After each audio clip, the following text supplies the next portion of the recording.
Best of R / Choosing Beggars episode 40. Okay, so first a little backstory about my college job.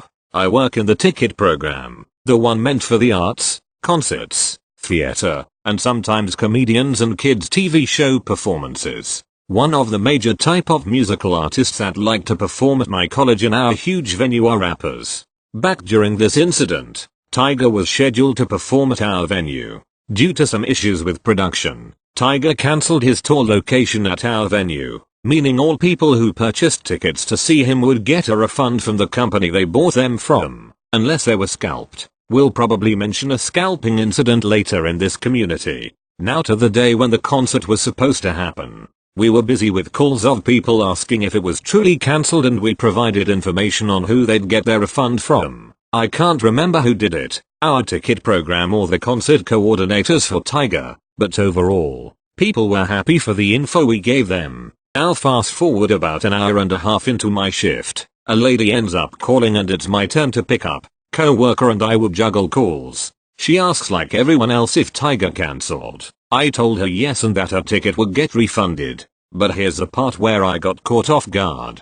She got her tickets for free. I guess it was kinda my fault for saying she would get a refund for her ticket. But after a moment talking to her, she seemed to understand her ticket wouldn't be refunded. She was asking to be refunded for her babysitter for the night of Tiger's concert and for her drive to the radio station where she won the tickets from, along with the gas money there and back. At this point I'm kinda peeved and know I can't bite back at a customer, so I ask her to stay on the line and I would transfer her to the manager, my boss. I let him know of what she was asking and he looked annoyed but still accepted to talk to her. Now due to how busy he is with his work for other shows coming up, he puts her on speakerphone, so me, my co-worker, and the athletics ticket office employees can hear the conversation. Here's the conversation that ensued between CB and my boss, not word for word as it's been a few months, but basically the rundown. CB, so your employee says refunds are coming to people and I want a refund.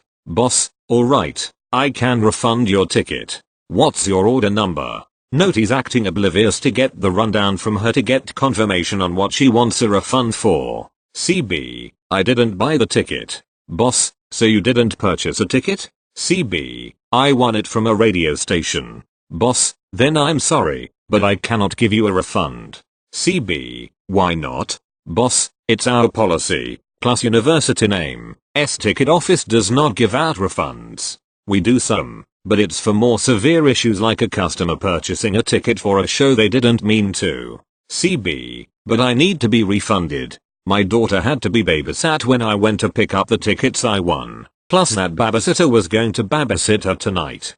Gas was also expensive as it took me an hour and a half to pick up the free tickets. Boss, again, I cannot give you a refund. CB, now getting pissed off. Is there a problem? Boss, nope. CB, then why can't I have my refund? Boss, you won the tickets, mom. I cannot refund you for your time to go get them. CB, seriously, what is wrong with you? My babysitter was expensive. I need a refund. Boss, I cannot give you a refund for a financial choice of your decision. CB, we hear a huff from her. Well then, I hope you go suck a big fat hairy dick. At this point, my co-worker and I were enjoying the bit of drama and our jaws dropped. The men working athletics also were listening in and had the same expression. Boss, that's very kind of you to say. He is acting so sickeningly sweet. He's enjoying dealing with CB. CB, who is your boss? Boss, his name is XXX. You can gladly call him if you like. CB, I'll call him and we'll have you fired. Boss, have a good day. She then hangs up.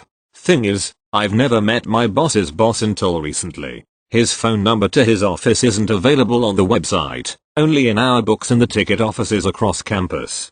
So this lady called the office we were all in again, thinking it was my boss's boss that would pick up. I recognize the number and tell my co-worker not to pick it up as it's the crazy CB lady. Our boss answers with his name. The CB hangs up. We sadly didn't hear her that time as our boss picked up the phone that time instead of putting her on speaker. We all had a good laugh afterward and questioned the lady's sanity. Seriously, who asks for a refund on tickets you won? It was her choice to use her gas and hire a babysitter. We should not pay her back for her financial choices and time to get her free opportunity to see Tiger in concert. Thank you. Next. Guy shopping for insurance. Hey, your ads say I could save 15% if I switch. My current policy costs $200 every 6 months. Let's see that 15%. Me. Okay, your 6-month policy with us will be $160. When would you like that to start?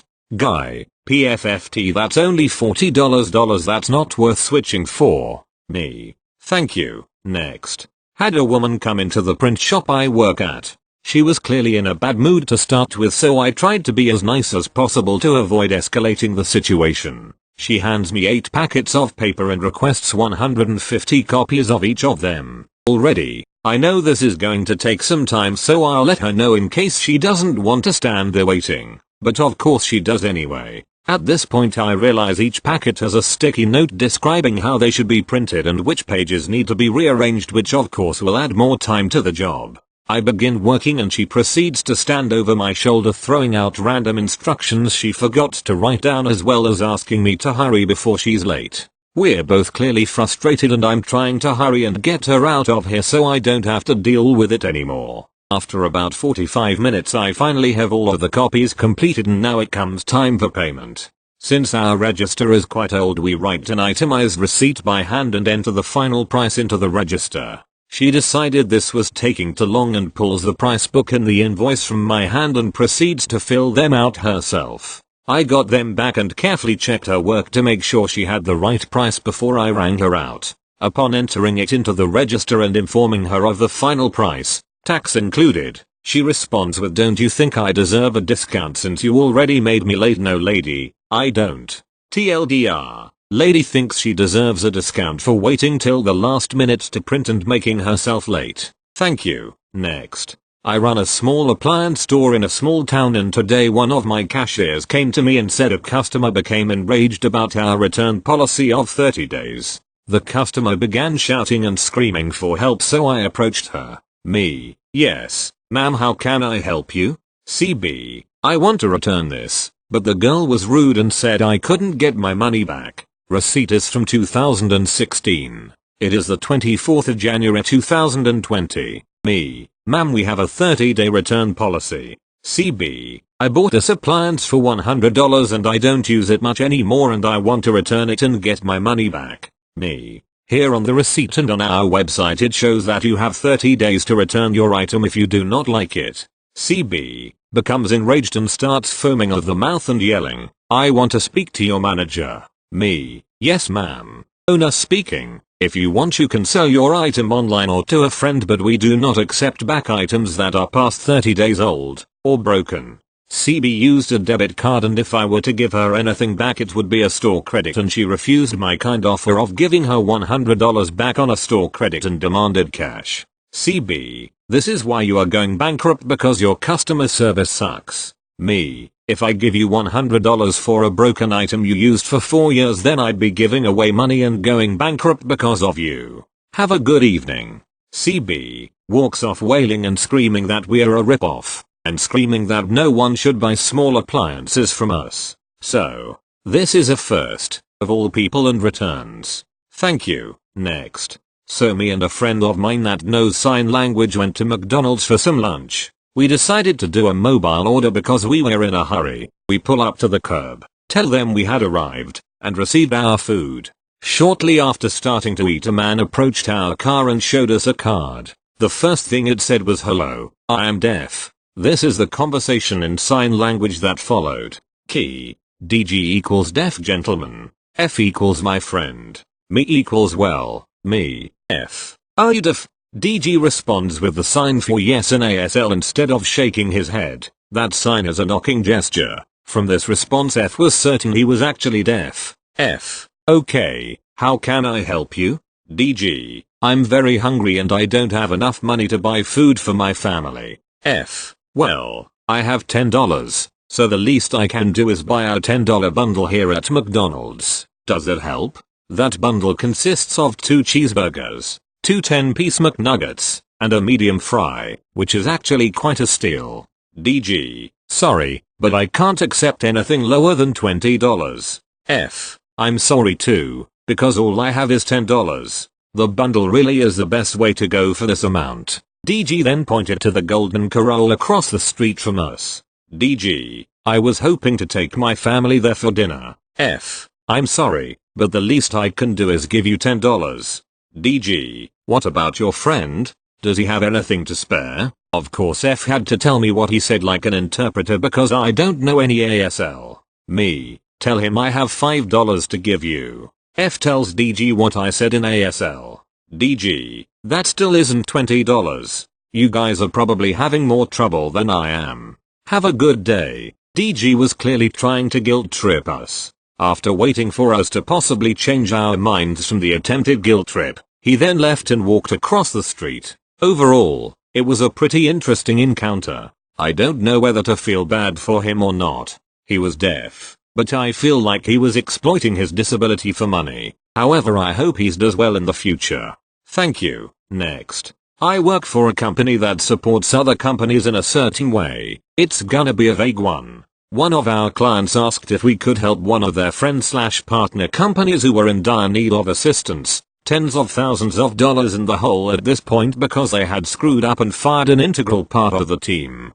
So we step in, we set them up, help them get to a significantly higher level than they ever would have been at, and in 6 months, managed to help them fix their debt problems completely, all with only taking the smallest cut for our company, so beyond below our rates that it was almost doing the work for free. Here's the kicker though. Every time there's a company meeting, which they don't pay us to attend, they shit all over us, talk down to us, be generally rude, and because I'm the youngest on the team, treat me especially badly. But according to my boss, I'm the strongest worker he has. We met one of their new, higher level execs today and they introduced us and then immediately tried to make us look bad.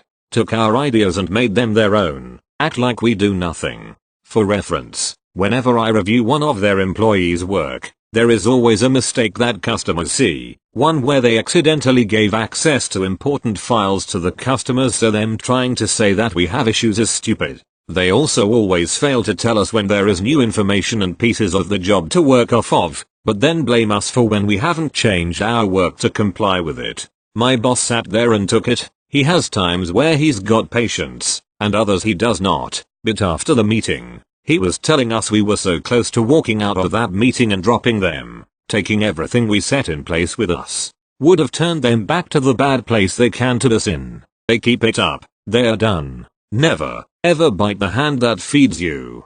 Or in this case, shit on the people that pulled you out of the hole, and are still the only reason you haven't fallen back in. Thank you. Next. Okay, so I work at a junkyard and we sell old and used parts off of cars. My friend is the only cashier and has been for about 4 years. He knows the prices, he doesn't change them, the part is sold as is, and we don't bargain. CB comes in with a small part that costs like $25. He wants to buy it for 10. Cashier tells him number, and CB says, CB, come on man, if I leave this here you guys are just going to throw it away anyways. The owner could make $10 instead of nothing if I just leave it here. Cashier, so I am not lowering the price. They are not for bargaining and boss man doesn't really care. CB, he's just going to lose money if you don't sell it to me at all. $10 is better than nothing. Cashier, and the 30 that he planned on making on it is better than anything, so pay it or leave. CB, guess it's your loss. Begins to walk away. Cashier then tells the guard to please take the part, and then throw it into the huge trash pile and water and mud puddle that's over the fence. It's where old little parts that no one wants go. Cashier is still doing this as he is holding eye contact with the costumer. We make no money, but it shows that we don't fucking bargain either. I haven't never seen a man so angry before. This man's really thinks that because we are a junkyard we give stuff away. WTF.